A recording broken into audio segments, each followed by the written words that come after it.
The National Intelligence Service, NIS, abducted my son, and a call from President William Ruto to NIS Director Noordin Haji secured the release of my son, Leslie. These are the words of the Public Service Cabinet Secretary Justin Muturi, who in an explosive statement has revealed never-heard-before details on the backstory of the abduction of his son, Leslie Muturi.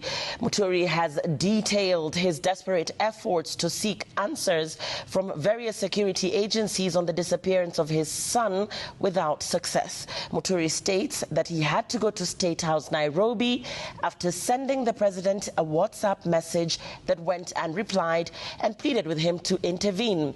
As Melita Oletenges reports, the president's call to the NIS Director General Noordin Haji is what got Leslie released, despite Noordin earlier refuting holding the CS's son.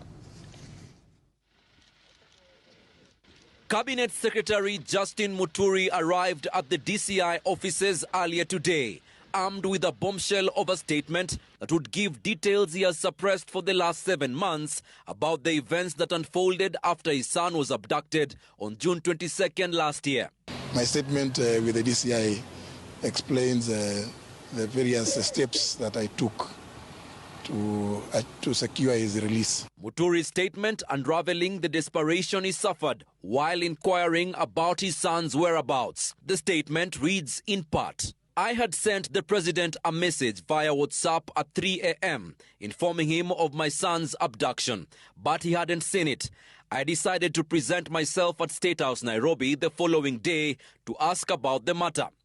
I informed the president about my message and he explained that his phone had crashed due to an overload of messages. He then called a technician to check his phone since it was still not functioning properly. I requested that he call Noordin Haji directly and he did." Muturi continues to say, "Standing outside the pavilion, I had the president ask Noordin Haji if he was holding my son. Noordin confirmed that indeed he was holding my son, and the president instructed him to release Leslie immediately. He responded that he would be released within an hour. After an hour, Leslie was released and informed me that he had arrived home." The president joked, why would anyone want to arrest a young person over the Gen Z demonstrations?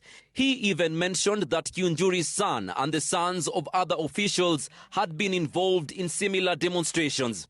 Before reaching out to the president, CS Muturi says that he had made several attempts to inquire about his son's whereabouts in vain. "I called the Inspector General of Police, Japhet Koome, who promised to disseminate the information to other agencies. Then I called the Principal Secretary in the Ministry of Interior, Raymond Omolo, who promised to take action. I also called the head of the DCI, Mohamed Amin, but he did not answer my calls.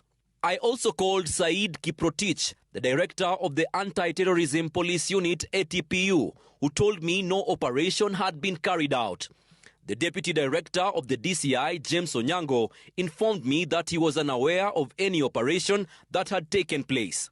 A friend from NIS called informing me that my son was being held by their people. I called Noordin Haji again. Despite multiple attempts, he did not answer. I called Kithure Kindiki, the Cabinet Secretary for Interior. I expressed the situation. He expressed shock. He called back saying he had spoken to Haji, who had denied holding Leslie.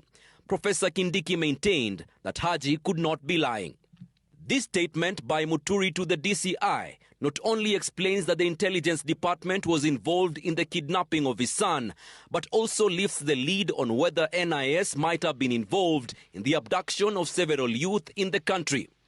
Just a few days after attempting to read the president's speech during a burial ceremony in Embu that was met with jeers, the CS for Public Service, Justin Muturi, is now appearing to break ranks with the government. He, however, remains tight-lipped about his next move, despite political barbs being thrown his way. But this is the clearest indication yet that there is trouble in paradise. Melita Oletenges, Citizen TV, at the Kilimani Police Station, Nairobi.